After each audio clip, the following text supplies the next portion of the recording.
नमस्कार साथियों, मैं अजीत स्वागत करता हूं आपके अपने प्यारे परिवार रोजगार विद अंकित पर। कैसे हैं आप सब लोग? आशा करता हूं बहुत अच्छे होंगे, स्वस्थ होंगे, लाजवाब होंगे। जल्दी से लाइव आ जाइए। हम बात करेंगे मुगल वंश की। हालांकि मैंने आप लोगों से कल कहा था कि मैं आपको यहाँ पर राजपूत काल बताऊंगा, लेकिन मैंने देखा कि भाई अगर मैं राजपूत काल अभी करा देता हूं तो जो हमारा रिदम बना हुआ है, जिस रिदम से हम पढ़ रहे हैं, जैसे हमने दिल्ली सल्तनत पढ़ा तो दिल्ली सल्तनत के तुरंत बाद भैया मुगल वंश आता है।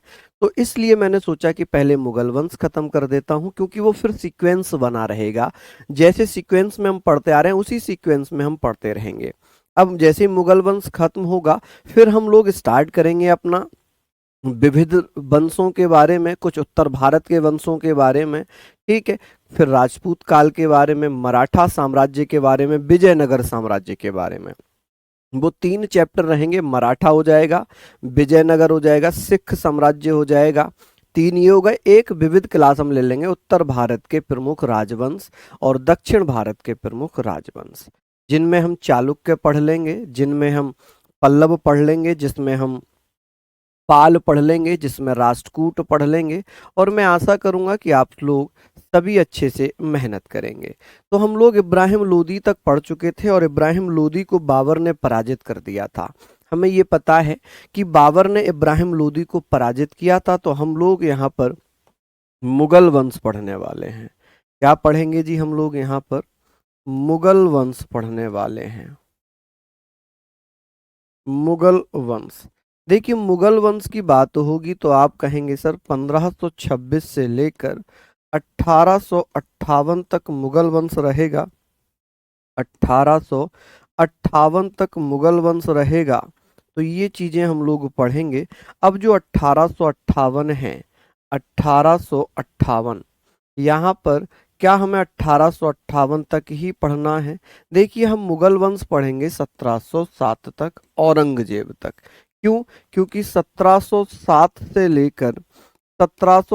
से लेकर ये सब चला जाएगा आधुनिक इतिहास में। किस में चला जाएगा? ये आधुनिक इतिहास में चला जाएगा। इसलिए हम इसे कहाँ तक पढ़ेंगे मुगल वंश में? तो मुगल वंश में हम केवल पढ़ेंगे 1707 तक। कहाँ तक पढ़ेंगे हम लोग? 1707 तक केवल हम लोग पढ़ेंगे। अब बात आती है सर, मुगल वंश का संस्थापक कौन था? मुगल वंश की स्थापना किसने की थी? तो मुगल वंश की स्थापना की थी बाबर ने। कि सर बाबर कौन था, कहाँ से आया था? तो हम सारी चीजों पर चर्चा करते हुए चलेंगे कि बाबर बाबर यहाँ पर हम लोग बात करें सर, हिस्ट्री को कैसे याद करें, भूल जाते हैं। एक बच्ची कह रही है सर हिस्ट्री को हम कैसे याद करें, भूल जाते हैं। देखिए, मैंने कई बार आप लोगों को ये बताया है कि जैसे आप 2 से 3 बार उसको रीड कर लो, एक बार उसको लिख कर देख लो, क्योंकि हमारा माइंड और मसल्स जब दोनों एक साथ काम करेंगे तो हमें याद हो जाएगा। अगर हम केवल माइंड से पढ़ रहे हैं तो केवल हमारा दिमाग काम कर रहा है, हमारे मसल्स काम नहीं कर रहे। जब हम हाथ से लिख रहे हैं तो हमारे मसल्स भी काम कर रहे हैं, माइंड भी काम कर रहा है, तो ज्यादा याद हो जाता है, ज्यादा याद हो जाता है। ठीक है, चलिए। तो हम मुगल वंश के बारे में बात करेंगे। ये तुगलक वंश कहाँ से आया?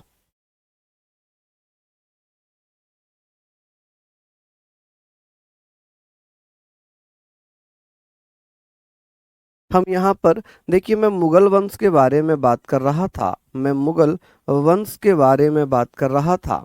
और मुगल वंश की मैं बात करूंगा तो ये 1526 से लेकर कब तक रहा है? 1858 तक रहा है। अच्छा, यहाँ पर भी चर्चा है कि संस्थापक कौन था। संस्थापक कौन था तो आप क्या कहें?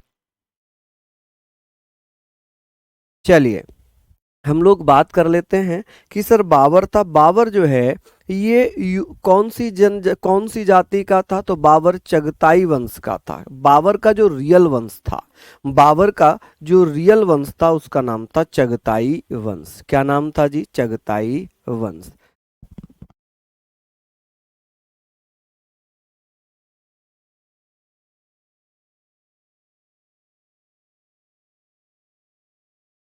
पीडीएफ अभी मंगा लेते हैं, थोड़ा सा लेट हो गई है।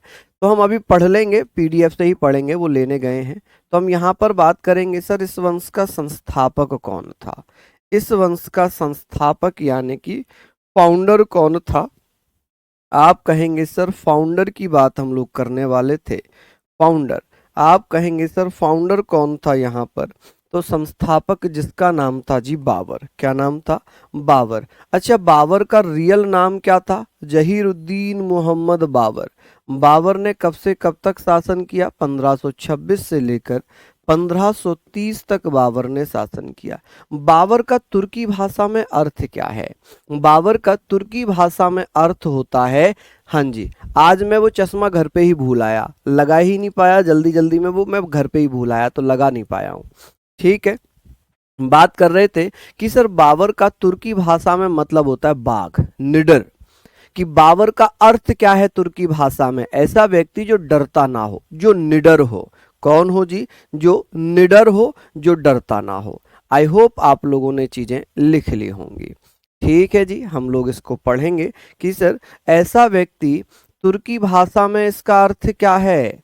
आप कहेंगे सर तुर्की भाषा में इसका अर्थ क्या होगा? तुर्की भाषा में अर्थ क्या है? जल्दी से बताइए। आप कहेंगे सर तुर्की भाषा में इसका अर्थ होता है भैया, क्या होता है जी? आप कहेंगे निडर। क्या होता है जी? निडर। ठीक है, निडर यानी कि योद्धा। क्या होता है जी? योद्धा, निडर, जो डरता ना हो, जिसमें डर ना हो, जो किसी से भी भय ना खाता हो। ठीक है, जो भयभीत ना होता हो, उसे कहते हैं निडर तुर्की भाषा में। जिसे हम बाघ का तुर्की भाषा में अगर मैं बात करूं तो इसे बाघ कहा जाता है। क्या कहते हैं? बाघ कहते हैं। क्या कहते हैं जी? बाघ। चलिए, बाबर जो था ये इसका मूल वंश कौन सा था? मूल वंश, कि बाबर का जो मूल वंश था, जो रियल ओरिजिनल डायनेस्टी थी, इसकी ओरिजिनल डायनेस्टी कौन सी थी? आप कहेंगे सर ओरिजिनल डायनेस्टी कौन से वंश का था? आप कहेंगे सर इसकी ओरिजिनल डायनेस्टी थी, ये चगताई वंश का था। किसका? चगताई वंश। आप कहेंगे सर ये चगताई वंश का था। ठीक है जी, चगताई वंश। कि भैया ये कौन से वंश का था? आप कहेंगे सर ये तो चगताई वंश का था। किसका था? चगताई डायनेस्टी का था। लेकिन फिर हम मुगल क्यों पढ़ रहे हैं कि बाबर मुगल वंश का संस्थापक था? देखिए, जब ये भारत में आया 1526 में, तब बाबर ने क्या किया? हाँ जी, बहुत सारी जगहों पर हम लोगों ने पढ़ा है कि 1857 भी है, लेकिन हम 1858 पढ़ लेते हैं। हुआ क्या है कि भैया, हुआ ये कि बाबर की जो माता है वो कुतुब निगार खानम है, और बाबर के जो पिता हैं उनका नाम है उमर शेख मिर्जा। जो पिता हैं वो तैमूर वंशज है, माता जो है वो मंगोल वंशज हैं। तो तैमूर और मंगोल वंशज यानी कि दोनों के मिश्रण से एक नए वंश का जन्म हुआ, जिसे कहा गया भैया, क्या कहा गया? उसे कहा गया मुगल वंश। क्या कहा गया जी? मुगल वंश। चलिए, हम लोग यहाँ पर पीडीएफ ही लगा लेते हैं। चलिए,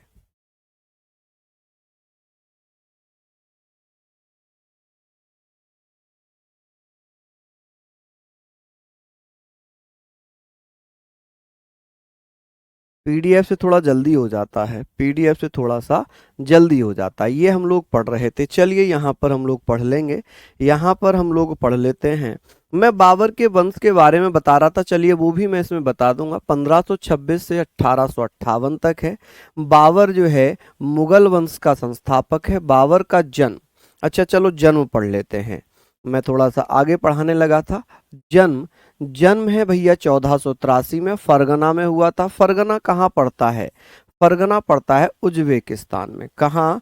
उज्बेकिस्तान में पड़ता है। आप कहेंगे सर फरगना कहाँ पड़ता है? उज्बेकिस्तान में पड़ता है। बाबर का पूरा नाम है जहीरुद्दीन मोहम्मद बाबर। जहीरुद्दीन मोहम्मद बाबर, अर्थ मैंने बता ही दिया है, बाघ, निडर, जो डरता ना हो, जो डरता ना हो। ठीक है, तो भैया बाबर जो है मुगल वंश का संस्थापक है। जन्म 1483 में हुआ है फरगना घाटी में। पूरा नाम है जहीरुद्दीन मोहम्मद बाबर। बाबर की माता का नाम कुतुब निगार खानम है। बाबर के पिता का नाम क्या है भैया? उमर शेख मिर्जा। हम बात करेंगे उन पे भी, इसको पहले जल्दी से थोड़ा सा लिख लीजिए। थोड़ा सा लिख लीजिए, फास्ट रखते हैं आज स्पीड, स्पीड थोड़ी सी बढ़ाकर रख लेते हैं कि सर ये बताइए, हाथ से लिखने वाले बच्चे लिख लेंगे कि मुगल वंश 1526 से लेकर 1858 तक है। हालांकि बहुत सारी जगहों पर 1857 है।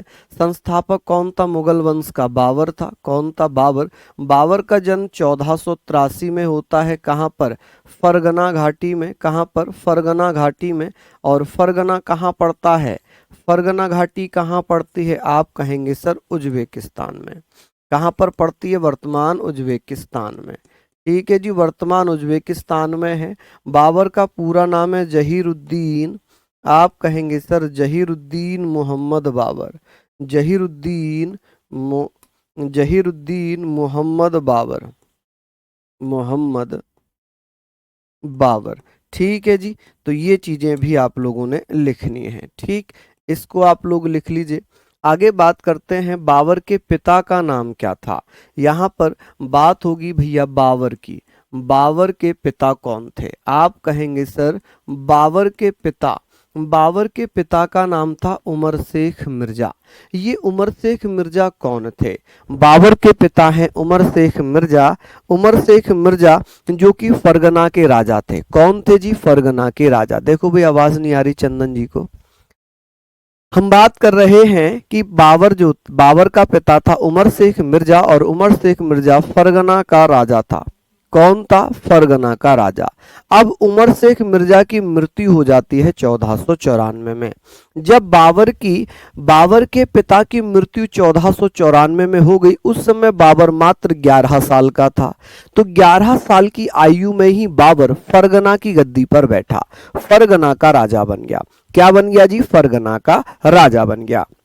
अब बात करते हैं कि माता कौन है? कुतुब निगार खानम। कौन? कुतुब निगार खानम। बाबर का जो मूल वंश था, जो ओरिजिनल लाइनेंस बोल सकते हैं या इसको डायनेस्टी बोल सकते हैं कि भैया इसकी ओरिजिनल डायनेस्टी कौन सी थी? आप कहेंगे चगताई वंश। कैसे बना चगताई वंश? कि बाबर जो है, बाबर की माता कौन थी? ये मंगोल वंशज थी। ये कौन थी भैया? मंगोल वंशज थी। आप कहेंगे बाबर की माता थी मंगोल वंशज।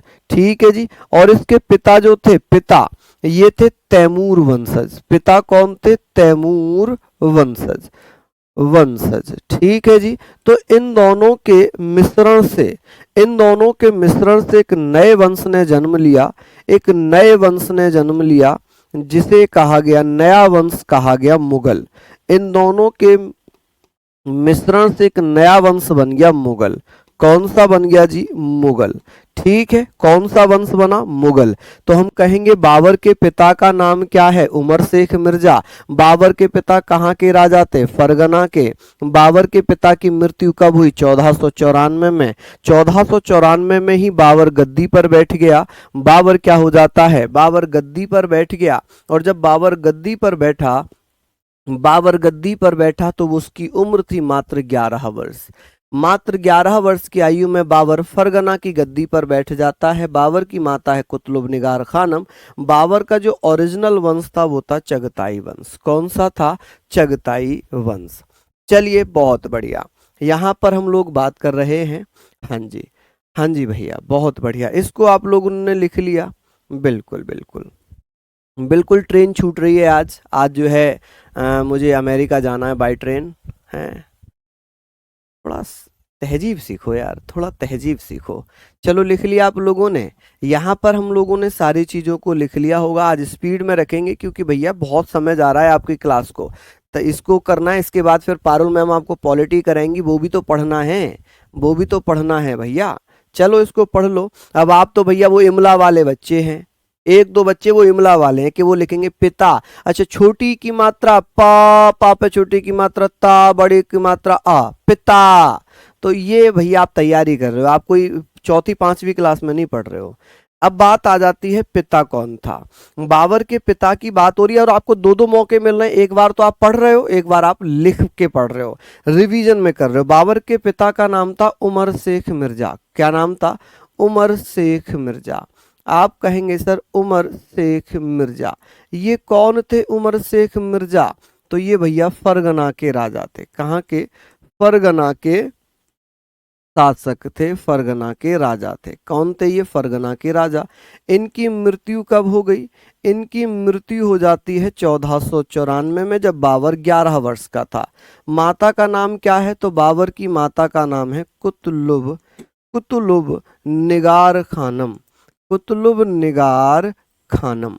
आप कहेंगे सर कुतुलुब निगार खानम। चलिए, इसका मूल वंश कौन सा है? चगताई वंश। कौन सा है जी? चगताई। आप कहेंगे चगताई वंश। क्या नाम है जी इसका? चगताई वंश। चलिए, लिख लिया होगा आप लोगों ने, क्या हो जाएगा? चगताई वंश। चलिए, यहां पर आप लोग लिख चुके होंगे कि भैया बाबर गद्दी पर कब बैठेगा। अभी हम लोग उसके बारे में बात करेंगे, अभी हम उसके बारे में बात करेंगे। चलिए, लिख लिया आप लोगों ने। हाँ जी, आगे बात करते हैं। ये चीजें आपने लिखी, हम बात करते हैं सर। वंश जो है माता की ओर से मंगोल, ये मैंने लिखवा ही दिया कि माता की ओर से मंगोल, मंगोल नेता चंगेज खां की वंशज थी और पिता भैया तैमूर वंशज था। इसलिए इसके वंश का नाम क्या पड़ गया? इसके वंश का नाम पड़ गया मुगल वंश। बाबर की एक बेटी थी जिसका नाम था कुतुलुब निगार खानम। बाबर की एक बेटी है, ये बहुत इंपॉर्टेंट लाइन है, क्योंकि ये अगर ना भी लिखो तो भी कोई दिक्कत नहीं, क्योंकि पीछे आप लोगों ने लिख लिया होगा। बाबर की बेटी थी कुतुलुब निगार खानम, जो उसकी माँ है, जो उसकी माँ है, ऐसा कहा जाता है कि उसकी माँ की ही बहन थी जिससे गुलबदन बेगम ने जन्म लिया। हालांकि हम ऐसे पढ़ेंगे भैया कि बाबर की एक पुत्री थी, बाबर की एक पुत्री, माफी चाहूंगा, बाबर की एक पुत्री थी। हम पहले की कहानी को छोड़ देते हैं, किसकी बहन थी किसकी बीबी थी, इनमें ऐसे ही चलता था। हम लोग यहाँ पर बात करेंगे कि बाबर की बेटी थी जिसका नाम था गुलबदन बेगम। गुलबदन बेगम ने हुमायूं नामा लिखी है। कि हुमायूं नामा किस भाषा में लिखी गई है? हुमायूं नामा फारसी भाषा में लिखी है। किस में? फारसी भाषा में। एक क्वेश्चन आ जाता है कि गुलबदन बेगम मुगल वंश की पहली महिला है जिसने पुस्तक लिखी। मुगल वंश की प्रथम महिला, की प्रथम महिला, प्रथम महिला जिसने भैया क्या लिखी है? जिसने बुक लिखी है। जिसने क्या लिखी है? बुक लिखी। तो ये चीजें भी आप लोगों को पढ़नी है, ये चीजें भी आप लोगों को पढ़नी है। चलिए, यहाँ पर हम लोग बात करेंगे कि भैया बाबर की एक बेटी है जिसका नाम है गुलबदन बेगम। गुलबदन बेगम ने अपने सौतेले भाई हुमायूं नामा, ये कजन था उसका, मतलब रियल ब्रदर नहीं था, ये सौतेला भाई था। ठीक है, तो आप कहेंगे हुमायूं नामा लिखी है। ठीक है, हुमायूं नामा में हुमायूं के बारे में बताया गया। किसके बारे में? हुमायूं नामा के बारे में बताया गया। चलिए, लिख लीजिए। लिख लिया होगा आप लोगों ने, लिख लिया। मैं एक बार फिर से बता रहा हूं कि मुगल वंश का जो नामकरण है वो कैसे पड़ा, क्योंकि बाबर की माता कुतुब निगार खानम मंगोल वंशज चंगेज खान की वंशज थी। पिता तैमूर वंशज थे।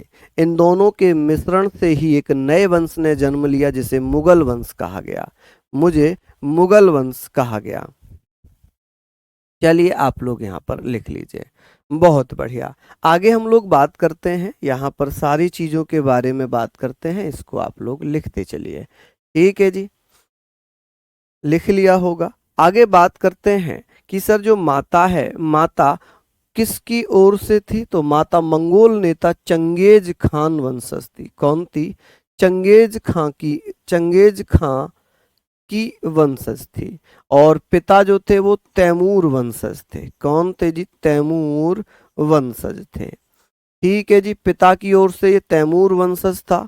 चलिए, हम बात कर लेते हैं पुत्री कौन थी बाबर की, तो उसका नाम था गुलबदन बेगम।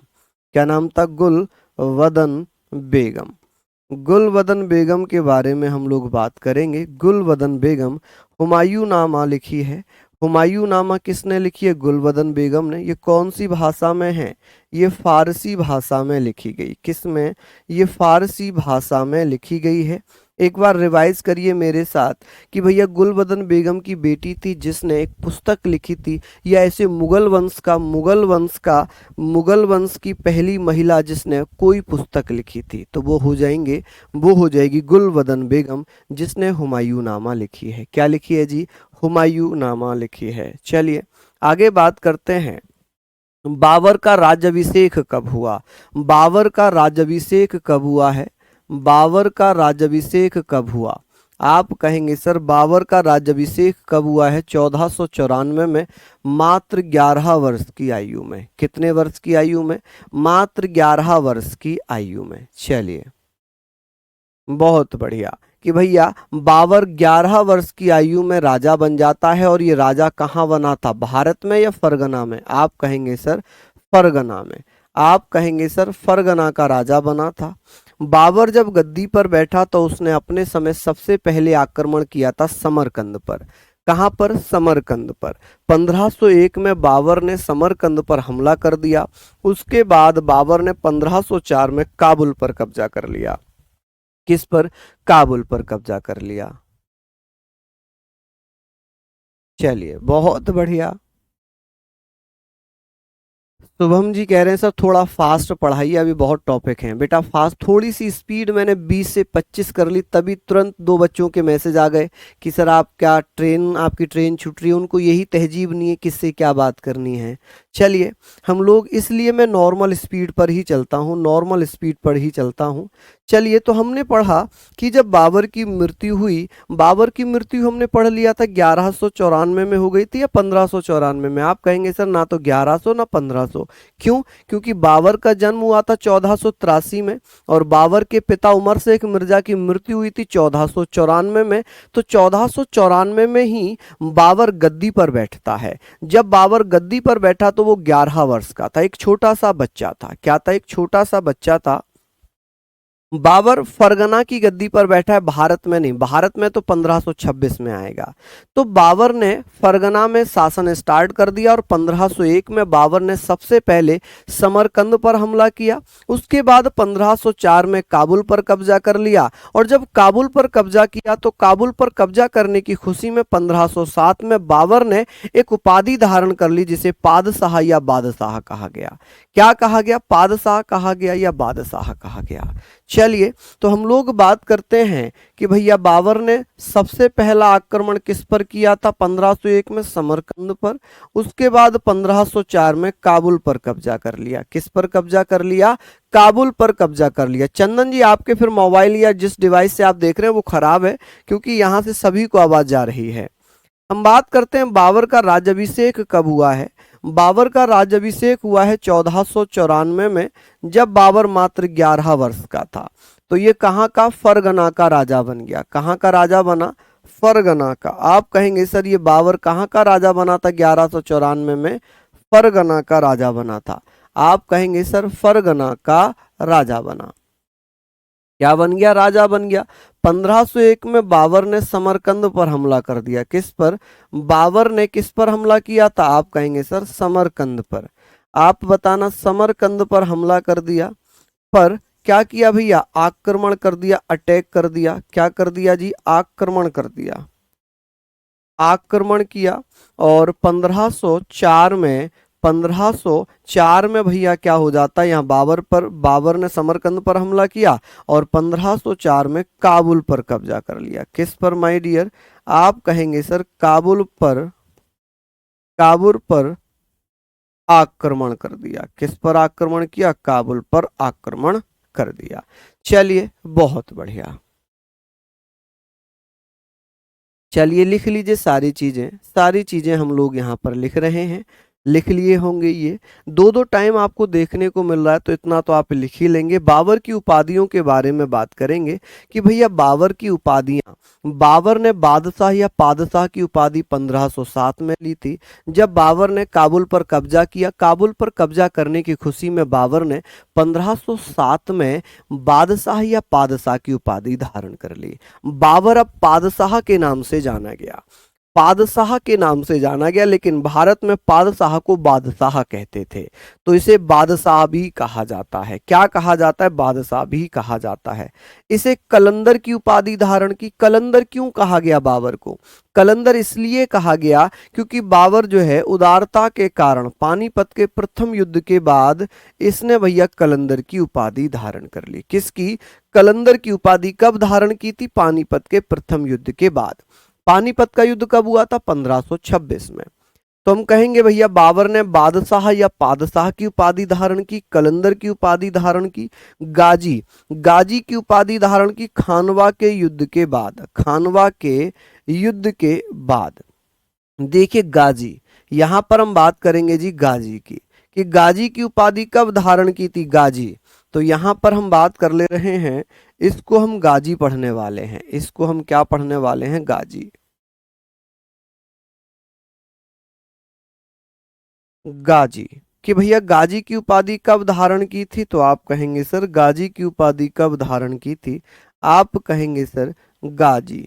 गाजी यानी कि after the victory of the battle of Khanwa, 1527 में जब खानवा का युद्ध, अभी युद्ध तो मैं पढ़ाऊंगा, जब खानवा के युद्ध में भैया, हाँ जी, जब खानवा के युद्ध में राणा सांगा पराजित हुए, उसके बाद बाबर ने गाजी की उपाधि धारण कर ली थी। अनुयायी बाबर किसको मानता था? तो ये सूफी ख्वाजा उबैदुल्ला अहरार को मानता था, जो नक्शबंदी थे। नक्शबंदी सूफी संत थे जिनका नाम था ख्वाजा उबैदुल्ला अहरार। कि बाबर अपना गुरु किसे मानता था, किसको फॉलो करता था? बाबर किसका फॉलोअर था? तो नक्शबंदी सूफी ख्वाजा उबैदुल्ला अहरार का भैया अनुयायी था। किसको मानता था? चलिए हम लोग यहां पर बात कर रहे हैं, इसके बारे में हम लोग बात करेंगे। अमित गुप्ता कह रहे हैं सर 21 अप्रैल 1926, इन्होंने 1926 बाय मिस्टेक लिख दिया होगा, ये 1526 लिखना चाह रहे होंगे। ठीक है जी। समरकंद 1497 में भैया 1501 में जीता है।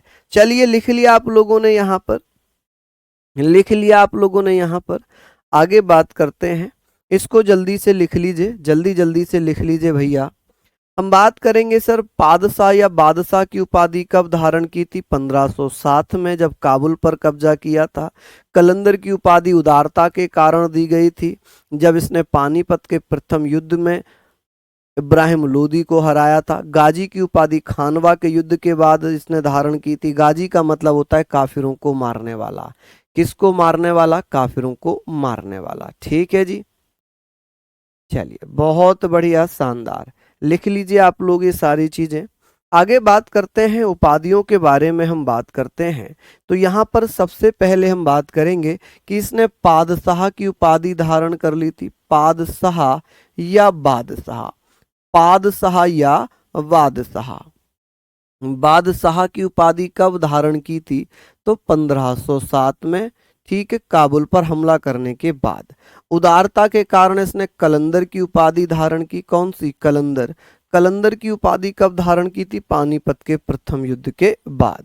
इसने भैया गाजी की उपाधि धारण कर ली। किसकी? गाजी की उपाधि धारण कर ली खानवा के युद्ध के बाद। ये किसका भैया अनुयायी था? तो एक नक्शबंदी थे, क्या नाम था जी? नक्शबंदी, जिनका नाम था भैया सूफी ख्वाजा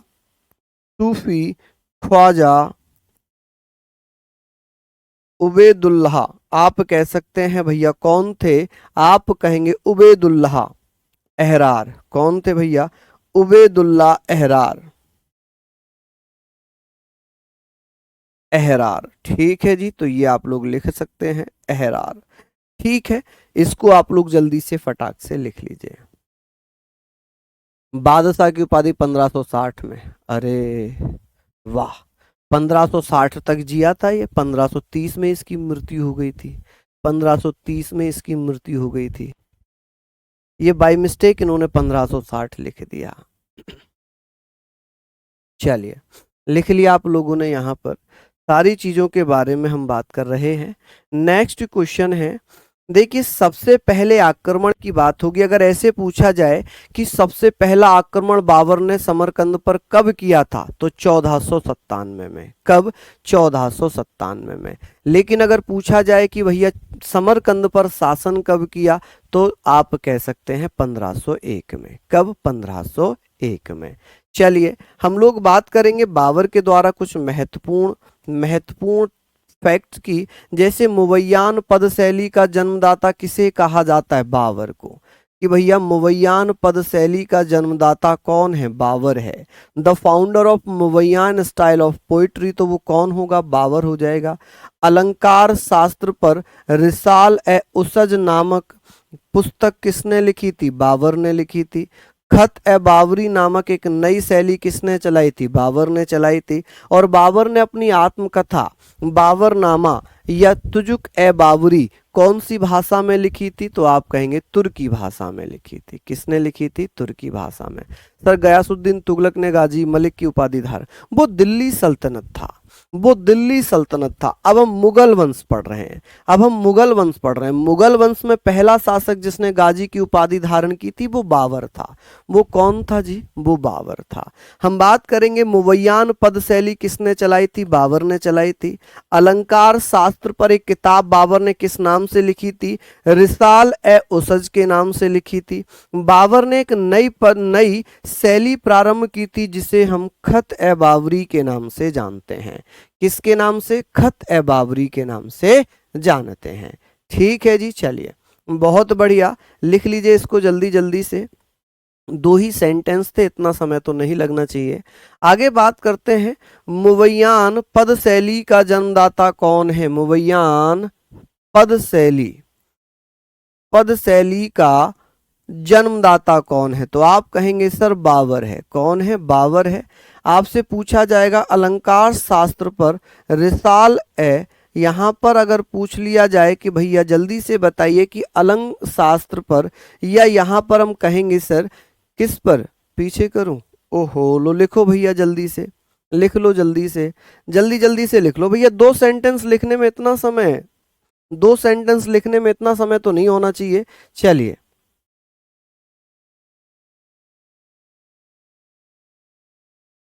चलिए, लिख लिया आप लोगों ने?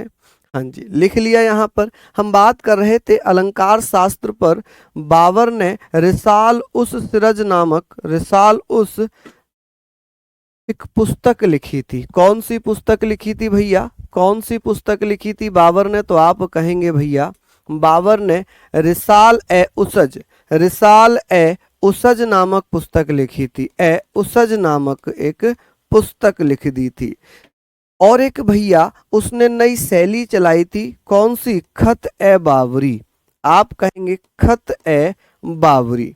खत ए बाबरी नामक जो शैली थी ये किसके द्वारा चलाई गई थी? आप कहेंगे बाबर के द्वारा एक नई शैली चलाई गई थी, खत ए बाबरी। और रिसाल ए उसज नामक एक किताब भी लिखी थी, एक किताब भी लिख दी थी। ठीक है जी, चलिए यहां पर हम लोग बात कर रहे हैं, ये चीजें भी आप लोगों ने लिख लेनी है। नेक्स्ट आती है कि बाबर ने अपनी आत्मकथा, देखिए मुगल वंश का पहला शासक बना है बाबर। बाबर की अगर बात करूं कि मुगल वंश का पहला शासक बना है बाबर जिसने कोई पुस्तक या अपनी आत्मकथा लिखी। मुगल वंश में दो ही राजा हुए जिन्होंने अपनी आत्मकथा लिखी, एक तो बाबर और एक जहांगीर। बाबर ने अपनी आत्मकथा लिखी थी बाबरनामा से, जिसे तुजुक ए जहांगीरी के नाम से जानते हैं। तुर्की भाषा में लिखी है क्योंकि बाबर तुर्की भाषा का पंडित कहा जाता है। कि बाबर की जो आत्मकथा है वो है बाबरनामा। बाबरनामा कौन सी भाषा में लिखी गई है? आप कहेंगे तुर्की भाषा में लिखी गई है।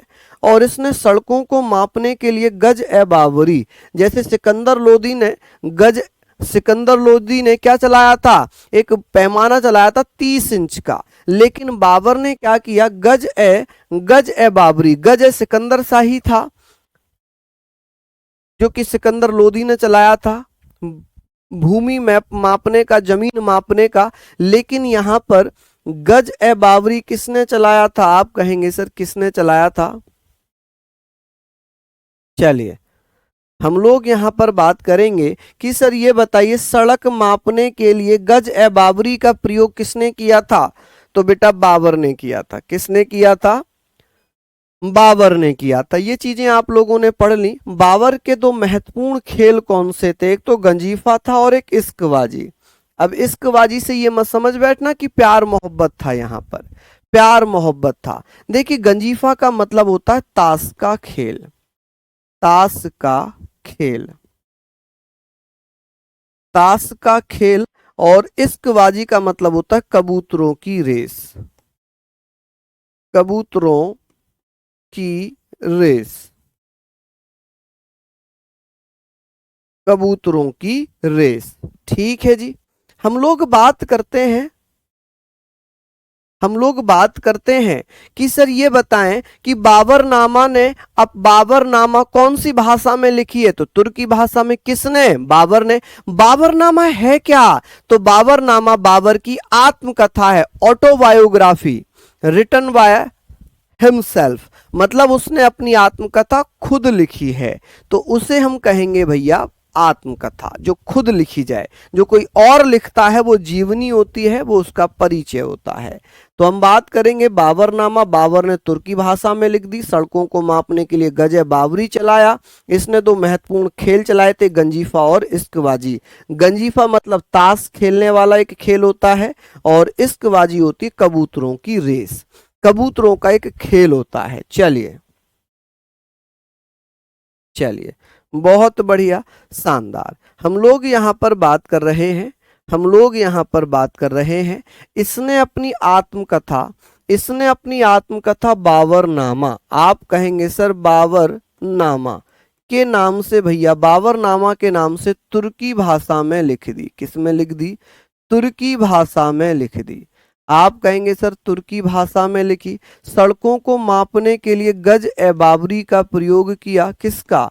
गज ए बाबरी। आप कहेंगे सड़क मापने के लिए गज ए बाबरी का प्रयोग किया। बाबर के दो महत्वपूर्ण खेल थे, गंजीफा, गंजीफा एवं, गंजीफा एवं, आप कहेंगे सर गंजीफा एवं इश्कबाजी। कौन सा भैया? इश्कबाजी,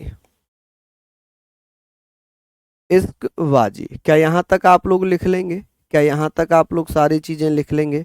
बताइए। उम्मीद है आप लोगों ने यहां तक लिख लिया होगा। ये सारी चीजों को आप लोग एक बार नोट डाउन कर लीजिए, फटाफट से, फटाफट से एक बार नोट डाउन कर लीजिए।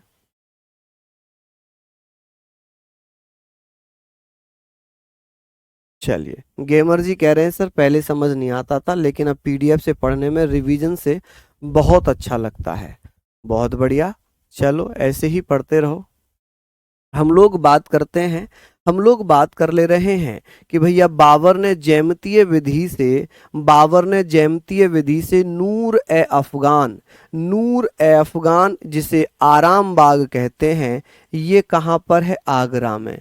कि भैया आगरा में जो आराम बाग है, ये नूर ए अफगान के नाम से जाना जाता था। इसे जैमतीय विधि के द्वारा बनाया गया। जैमतीय विधि द्वारा बाबर प्लांटेड द गार्डन नूर ए अफगान आराम बाग बाय ज्योमेट्रिकल मेथड। शाहरुख नामक चांदी के सिक्के चलाए। बाबर ने भैया चांदी के सिक्के चलाए। बाबर ने जब काबुल को जीता तो भैया प्रत्येक काबुल निवासी को, प्रत्येक काबुल निवासी को चांदी के सिक्के बांटे थे। ठीक है, सिक्के बांटे थे, और उन सिक्कों को शाहरुख सिक्के नाम दिया गया। क्या नाम दिया गया जी? शाहरुख सिक्के नाम दिया गया। जल्दी से लिख लें कि बाबर ने आराम बाग की स्थापना कहाँ पर की थी? बाबर ने पहले नूर ए अफगान नामक एक बाग लगाया था आगरा में, उसे बाद में आराम बाग कर दिया गया। शाहरुख नामक चांदी के सिक्के चलाए थे। कौन से? शाहरुख सिक्के चलाए थे। ये चीजें भी आप लोग लिख लेंगे। ठीक है जी, यहां तक आप लोग इसको लिख लेंगे। चलिए, ये विस्तार ना है तो ये क्या है भैया? देखिए कभी कभी ना आप लोग बहुत ओवर स्मार्ट बन जाते हैं, और वही आपका नुकसानदायक है। कोई कहता है कहानी सुनाओ, कोई कहता है विस्तार से बताओ, कोई कहता है डिटेल में जाओ। अरे भैया क्या करना है रे? ना तो डिटेल का ना विस्तार का, क्या करना है जब आपके एग्जाम में आना ही ये सब कुछ है ना? और अब तो एनसीईआरटी से मुगल वंश वैसे भी हट चुका है, तो संभावना इसकी कम ही है, लेकिन फिर भी आप लोगों को तो पढ़ना ही है। बाबर ने जैमतीय विधि से क्या बनाया था? एक भैया नूर ए अफगान नामक एक बाग लगाया था। नूर ए अफगान, नूर ए अफगान। यहाँ पर हम बात करेंगे नूर ए अफगान की। अब बात करते हैं भैया, बाबर ने शाहरुख चांदी के सिक्के चलाए थे। शाहरुख नामक चांदी के सिक्के चलाए, शाहरुख नामक चांदी के सिक्के चलाए थे। चलिए, बहुत बढ़िया। यहाँ पर हम लोग बात कर ले रहे हैं, इसको आप लोग पढ़ लीजिए। चलिए, सिंपल सी चीजें हैं, राजपूत काल में पढ़ाएंगे बेटा। राजपूत जयदीप जी राजपूत काल में पढ़ाएंगे। ठीक है, चलिए आगे बात करते हैं, बात आती है बाबर के युद्ध भी हम पढ़ेंगे, अभी मैं केवल जनरल फैक्ट बता रहा हूं। बाबरनामा का फारसी में अनुवाद पाइंदा खां और अब्दुल रहीम खान ए खाना ने किया। ऐसे क्वेश्चन आएगा कि बाबरनामा का फारसी अनुवाद किसने किया। आप लोगों ने एक नाम पढ़ रखा होगा कि बाबरनामा का फारसी अनुवाद किया था अब्दुल रहीम खान ए खाना ने, लेकिन पाइंदा खां आपको नहीं पता होगा। तो आप कहेंगे सर पाइंदा खां और अब्दुल रहीम खान ए खाना ने बाबरनामा का फारसी में अनुवाद किया, और इसी फारसी अनुवाद का जो फारसी अनुवाद बाबरनामा है, इसका अंग्रेजी में अनुवाद किसने किया था? बेवरीज ने। कि अंग्रेजी में अनुवाद किसने किया था? बेवरीज ने किया था। आप लोग ये ध्यान रखना कि बेवरीज के द्वारा अंग्रेजी में अनुवाद किया गया। किसके द्वारा? बेवरीज के द्वारा। आज रोहित जी चश्मा मैं घर पे ही भूल गया। ठीक है, चलिए यहां पर आप लोग लिख लीजिए कि बाबरनामा का फारसी में अनुवाद पाइंदा खां और अब्दुल रहीम खान खाना ने किया। उस फारसी अनुवाद बाबरनामा का अंग्रेजी में अनुवाद किया था श्रीमती बेवरीज ने, मिसेस बेवरीज के द्वारा भैया अनुवाद किया गया है। चलिए नोट डाउन कर लीजिए, जल्दी जल्दी से नोट डाउन कर लीजिए, जल्दी से नोट डाउन कर लेंगे। आगे हम लोग बात करते हैं कि बाबरनामा का फारसी में अनुवाद किसने किया था। तो आप कहेंगे सर पाइंदा खां, पाइंदा खां ने एवं अब्दुल रहीम खान ए खान ने। किसने भैया? अब्दुल रहीम, अब्दुल रहीम खान ए खाना, खान ए खाना। ठीक है जी, खान ए खाना। चलिए फारसी अनुवाद बाबरनामा का अंग्रेजी में अनुवाद किया किसने बेटा? आप कहेंगे भैया फारसी अनुवाद बाबरनामा का अंग्रेजी में अनुवाद किसने किया था? आप कहेंगे बेवरीज ने। किसने? बेवरीज ने। ये आप लोग लिख लीजिएगा कि बेवरीज के द्वारा किया गया है। चलिए नेक्स्ट हम लोग बात करते हैं अब निर्माण कार्य। बाबर के द्वारा क्या क्या निर्माण किया गया था? तो बाबर ने काबुली बाग मस्जिद का निर्माण कराया था पानीपत हरियाणा में। ठीक है जी। बाबर ने जामा मस्जिद का निर्माण कराया था संभल उत्तर प्रदेश में। ठीक है जी। आगरा मस्जिद का निर्माण कराया था आगरा उत्तर प्रदेश में। बाबरी मस्जिद का निर्माण कराया अयोध्या में। कहां पर? अयोध्या में। ठीक है जी। अभी तो इसमें अभी बहुत कुछ बचा हुआ है। बाबर के आक्रमण अभी हम पढ़ेंगे, अभी बाबर के आक्रमण भी पढ़ेंगे, सारी चीजें हम लोग यहाँ पर पढ़ेंगे। तो पहले तो आप लोग बताएंगे कि बाबर ने काबुली बाग मस्जिद कहाँ पर बनवाई थी? पानीपत में, है ना। पानीपत सोनीपत सुने होंगे। चलिए पानीपत में भैया। नेक्स्ट है जामा मस्जिद कहाँ पर? संभल में। आगरा की मस्जिद आगरा में। बाबरी मस्जिद अयोध्या में। ठीक है, चलिए लिख लीजिए जल्दी जल्दी से, इसको जल्दी जल्दी से लिख लीजिए। हाँ जी बेटा, थोड़ी सी मजबूरी है, स्पीड तो थोड़ी सी बढ़ानी ही पड़ेगी, स्पीड तो बढ़ानी ही पड़ेगी, मजबूरी है। चलिए आप लोग इसको लिख चुके होंगे, जिसने नहीं लिखा है प्लीज लिख लीजिए जल्दी जल्दी से, जल्दी जल्दी से लिख लीजिए। हाँ जी भैया, जामा मस्जिद दिल्ली में भी है, जामा मस्जिद भैया हैदराबाद में भी है, हर जगह जामा मस्जिद है लगभग। लेकिन भैया जगहों के नाम पता होना चाहिए कि कहाँ कहाँ पर किस किस ने बनवाई है। संभल में जामा मस्जिद बाबर ने बनवाई है। ठीक है। नेक्स्ट आता है कि भैया काबुली बाग मस्जिद भैया बाबर ने कहाँ बनवाई थी? पानीपत में बनवाई थी। कहाँ पर? पानीपत में। आप कहेंगे सर पानीपत में। जामा मस्जिद कहाँ पर है भैया? जामा मस्जिद संभल में। कहाँ पर? संभल में है। चलिए आगे बात करते हैं। आगरा की मस्जिद भैया कहाँ पर है? आगरा में। कहाँ पर है? आगरा में। और भैया बाबरी मस्जिद कहाँ पर है? अयोध्या में। कहाँ? अयोध्या में। चलिए ये चीजें आप लोग लिख लीजिए। अब बच जाता है इसके आक्रमण, तो बाबर के आक्रमण में कल कराऊंगा, इतना आप लोग लिख लीजिए, क्योंकि एक बार में इतना ज़्यादा पढ़ना बहुत ज़्यादा हो जाता है। तो इसको आप लोग बस रिवाइज करना, एक बार ज़रूर इनको पढ़ लेना, रिवीजन कर लेना, और मैं विश्वास दिला दूं कि रिवीजन मात्र से ही आपका बेड़ा पार हो जाएगा। ठीक है जी। 12 बजे मिलते हैं प्रैक्टिस में, तब तक के लिए जय हिंद जय भारत।